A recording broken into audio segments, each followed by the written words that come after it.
శివలింగం వేడెక్కకూడదు కాబట్టి ధారాపాత్ర పెడతారు, అదే చంద్రబింబం. అర్చకుడు వెళ్ళిపోయినా ఎప్పుడు చుక్క చుక్క చుక్క చుక్క చుక్క చుక్క పడుతూ శివలింగం చల్లగా ఉంటుంది.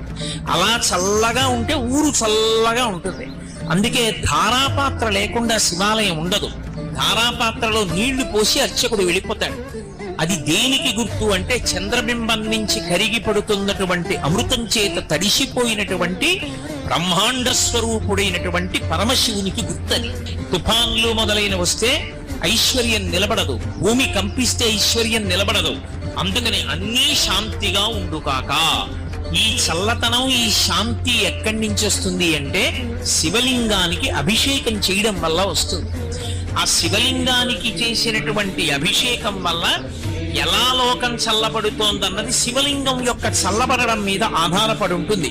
అందుకే శివలింగం వేడెక్కకూడదు.